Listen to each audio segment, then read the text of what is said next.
ঘটনাটো মানে এনেকুৱা আমি যোৱাকালিৰ পৰা আমি হাতীৰ জাকটো আমি ড্ৰাইভ কৰি আছিলোঁ নলবাৰীৰ পৰা। তো ড্ৰাইভ কৰি আমি চৰণ জংঘলত এক ৰাতি থাকিলে নেক্সট আজিৰ পৰা তাৰমানে ৰাতিপুৱা আমি 8মান বজাত ড্ৰাইভ কৰিলোঁ ওপৰলৈকে RFলৈকে।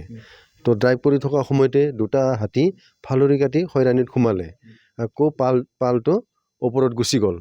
তো গুচি যোৱাত এই দুটাটো আকৌ মানে ৰৈ গৈছিলে। ৰৈ যোৱাত মানে ইয়াতে তাৰমানে ঘৰ বাৰী তেনেকুৱা তাৰমানে ভঙাৰ বাবে বা কিবাৰ কাৰণে উত্ৰাৱল কৰি আছে সিহঁতে হা। তো কৰাত আমি ভাবিলোঁ কি ইয়াকো আমি নদীত নামাই দিওঁ হা। সেই নামাব আহোঁতে ষ্টাফ আহোঁতে আমাৰ নিজৰে মানে সহকৰ্মী হেৰুৱাব লগা হ'ল। আৰু কি নাম আছিলে? সঞ্জু ইছুৱাৰী। লোক নিহত হৈছে আৰু এজন চিভিলিয়ান তাৰমানে নিহত হৈছে লোকেল সিহঁতে হয়। ইয়াত ফুৰিবলৈ আহিছিল নেকি? হয়, ফুৰিব অহা বুলি গম পালোঁ এই অলপ আগতে।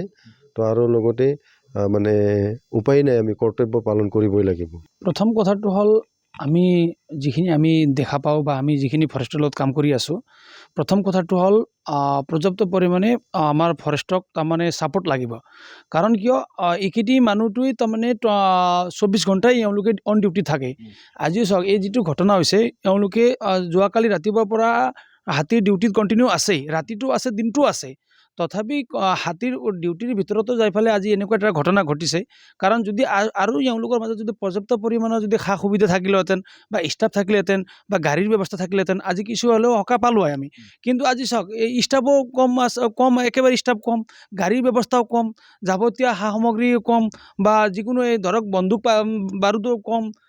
যাতে আমি এইটো ভাবোঁ যে চৰকাৰ বা প্ৰশাসনক আহি থকা দিনবোৰত যাতে অধিক ষ্টাফ নিয়োগ কৰক, বনকৰ্মী নিয়োগ কৰক আৰু সা সুবিধা দিয়ক, গাড়ীৰ ব্যৱস্থা কৰক। নহ'লে কিন্তু আৰু ভয়াৱহতা আকৌ বাঢ়িব। কাৰণ কিয় আজি চাওক হাতীটো যেনেধৰণে আমি বা বনকৰ্মীয়ে কাম কৰি আছে হাতীৰ ওপৰত, চাওক যদি বনকৰ্মীক যদি পৰ্যাপ্ত পৰিমাণে যদি আমি ছাপোৰ্ট নকৰোঁ, আজি আমি চাওক দূৰ দূৰণিৰ পৰা এইফালে আমি এওঁলোকক ছাপোৰ্ট কৰিছোঁ। অকল ছাপোৰ্ট কৰিলে মাত্ৰ নহ'ব, এওঁলোকৰ সা সুবিধাটোৰ খুবেই অভাৱ হৈ আছে। গতিকে আজি যিটো ঘটনা হৈছে, এতিয়া চাওক দুখ লগা ঘটনা, কিন্তু কি হ'ব, উপায়টো নাই। এনেকুৱা এটা পৰিৱেশৰ মাজত আজি চাওক হাতীটোৰ জাকটো উত্তৰ ফালে যাই আছে, অতৰ্কিতে দুটা হাতী তাৰমানে ছাইড লৈ লৈছে। কিন্তু আজি এটা দুখ লগা ঘটনা, এটা নিৰীহ এটা পাব্লিকো মৰিল আৰু আমাৰ এটা মানে বনকৰ্মী এটা মৰিল। আমি এটা হাতৰ পৰা এটা বনকৰ্মী আমি হেৰাব লগা হৈছে। সেইটো একেবাৰে দুখ লগা বিষয় যে আমি চৰকাৰক এইটো দাবী জনাইছোঁ, চাওক আমি যেনেকুৱা আমি ধৰক আমি বনকৰ্মী হিচাপে আমি বনকৰ্মীক আমি সহায় সহযোগ কৰি আছোঁ।